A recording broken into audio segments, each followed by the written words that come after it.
Hi everyone, my name is Lola from Lola Foundation, loving others, living outside. Thank you all for joining me on Facebook at burntoakfoodbank. We are working in joint collaboration with Jesus House and Deeper Sharon, who has put the whole initiative together. We've come to support the local Burnt Oak community that is experiencing food hardship by setting up a non-referral food bank. Our aim is to tailor our food packages to the different communities we have identified in Burnt Oak. Delicious home-cooked meal will be prepared by myself and delivered at the food bank every week. In addition to this, we've created a bespoke how-to guide to inspire you to create simple, delicious, awesome meal for you or your family.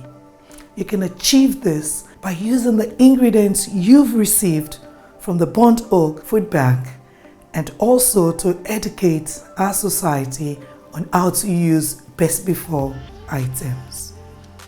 So let's run through the ingredients we'll be using this week to prepare our jollof rice.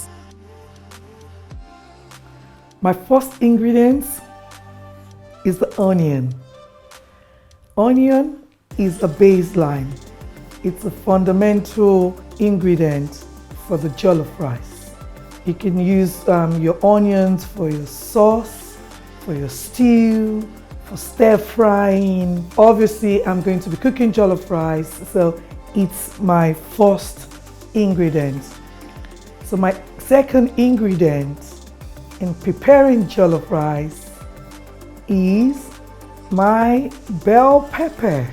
I like to use bell pepper because it gives the jollof rice a lovely orange color. That's actually the secret for the lovely orange jollof rice.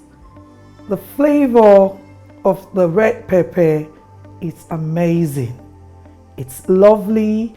So much you can do with your peppers. You can eat it raw. You can blend it. Obviously, we're going to blend because we're making jollof rice. You know, it's your vitamin C. There's so much you can achieve using the red bell pepper. My next ingredient for this week's jollof rice are chilies. Normally, I would use the Scotch bonnet, but this is my alternative. They're quite spicy, they're hot, and it just gives the taste of the jollof rice a bit chili, and it gives it a nice mild taste. And that's why I've gone for this chilies. So the next ingredient that I'll be using for my jollof rice is the canned chopped tomatoes. You can either use the plum one or the chopped ones. It does not matter because you're going to blend all these ingredients together. The next ingredient we'll be using for our jollof rice this week is the sunflower oil. I love sunflower oil. I've always used it for my cooking. With jollof rice, the sunflower oil is just perfect for it. The next item for our jollof rice this week is ginger. The next item is our garlic. I'm a big lover of garlic, ginger, peppers, onions. The combination together is awesome. So that's my base for making jollof rice.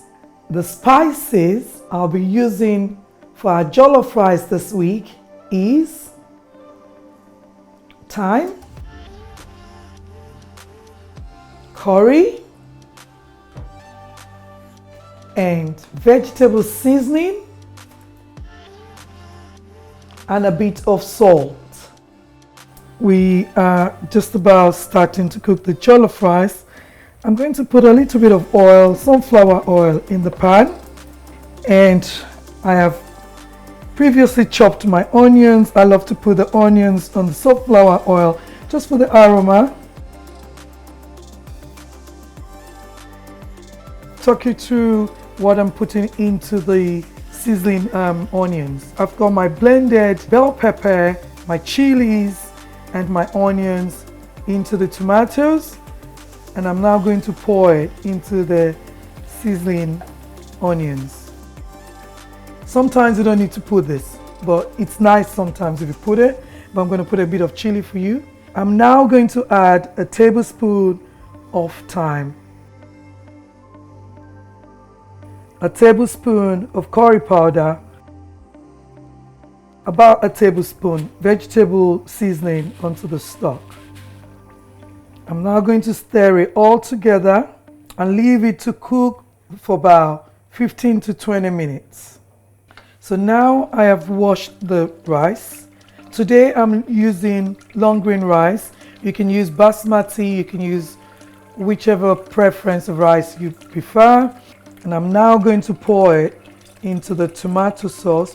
Remember, our tomato sauce has been cooking for quite a while now, for about 15 to 20 minutes.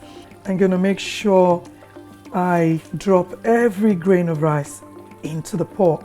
The smell, the taste, I tasted earlier, the taste of the tomato sauce is, ooh, it's beautiful. And now I'm just going to cover and leave it to boil for another 20 minutes before I disturb it again. And keep it on for 45 minutes, and that's done.